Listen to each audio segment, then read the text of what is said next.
Hello everyone,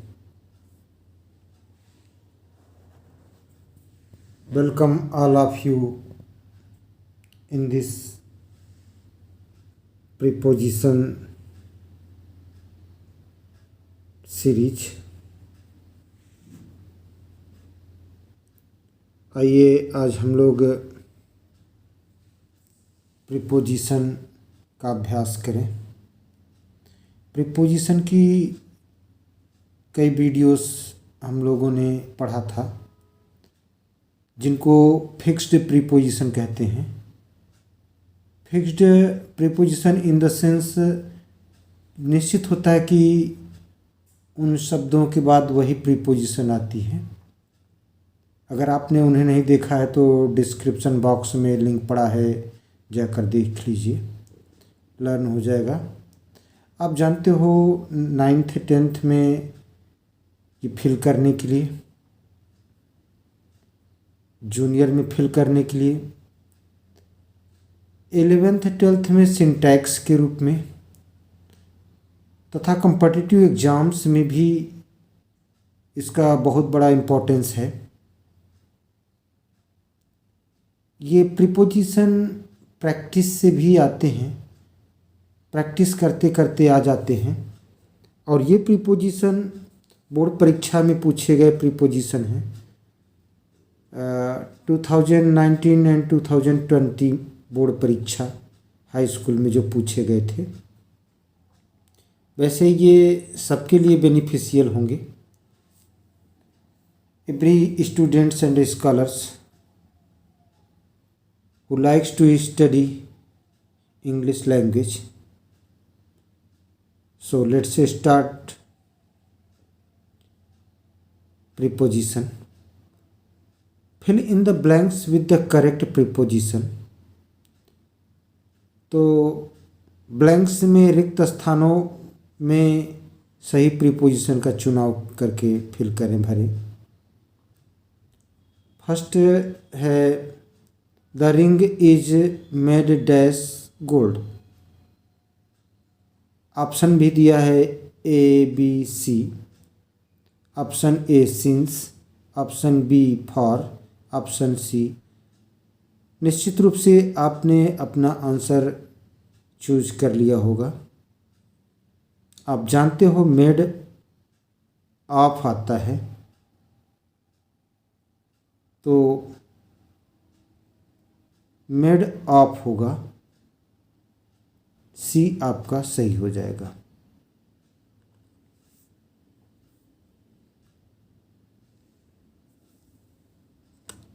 everyone laughed dash him. आप जानते हो look at, laugh at, knock eight, तो ऑप्शन ए आपका सही हो जाएगा। What is the time dash your watch. तो घड़ी के पहले आप जानते हो कौन सी प्रीपोजिशन आती है, in, from, by. Very good, C ही होगा। घड़ी के पहले बाय प्रीपोजिशन होगा, बाय योर वॉच। आपका आंसर एकदम सही है। By your watch, by my watch, by his watch, by her watch, by wall watch means watch के पहले बाय प्रीपोजिशन। फोर्थ है we are proud dash our country. Option A in, B of, C at. निश्चित रूप से आपने अपना answer choose कर लिया होगा। ऑप्शन बी सही है। We are proud of our country. Proud के बाद ऑफ आता है, proud of, made of, fond of, died of. Fifth है I agree dash your proposal. आप जानते हो agree with person, agree on subject और एग्री टू प्रपोजल होता है। तो ऑप्शन बी आपका सही हो जाएगा, I agree to your proposal. अगर किसी विषय पर होता तो सब्जेक्ट पर होता तो ऑन होता, यहाँ कोई पर्सन से एग्री होने की बात होती तो विथ होता, यहाँ प्रपोजल से है तो टू हो जाएगा। तो आपको लर्न क्या करना है, agree on subject, agree with person, agree to proposal. तो agree to proposal, I agree to your proposal, option B सही हो जाएगा। Next, I am proud of my son. आप जानते हो कि प्राउड के बाद ऑफ आता है, तो ऑप्शन सी सही हो जाएगा। सेवेंथ है, Sita has been suffering dash fever. तो सफरिंग के साथ कौन सी प्रीपोजिशन आती है, विथ, एट, फ्रॉम। निश्चित रूप से फ्रॉम ही होगा, very good. Suffering from, Sita has been suffering from fever, option C सही हो जाएगा। एट्थ है, he studies dash 8 PM to 10 PM। तो वह अध्ययन करता है 8 बजे से 10 बजे तक। तो कॉम्बिनेशन चलता है from dot dot to, from dot dot to. तो टू तो दिया ही है, 8 PM टू 10 PM, तो टू दिया है, आपको फिल क्या करना है, फ्रॉम। ऑप्शन सी सही हो जाएगा। मीन्स आपका स्टेटमेंट बनेगा, he studies from 8 PM to 10 PM। The soldiers fought dash करेज,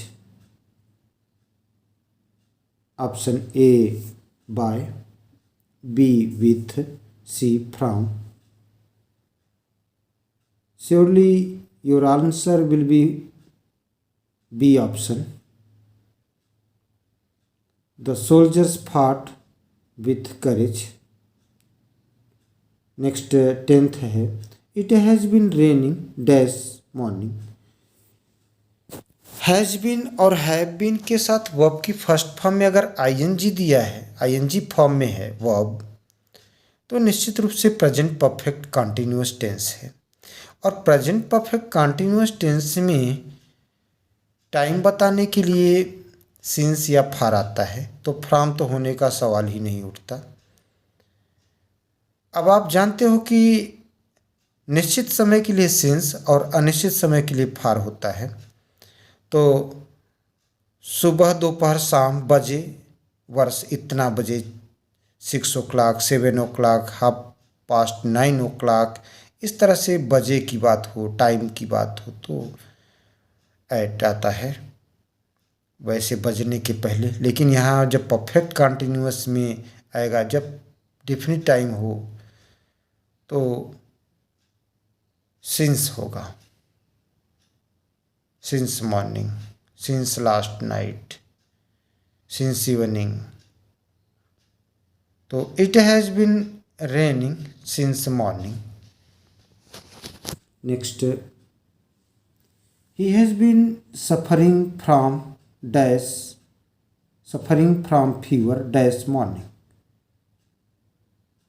वही निश्चित समय आ गया आपका।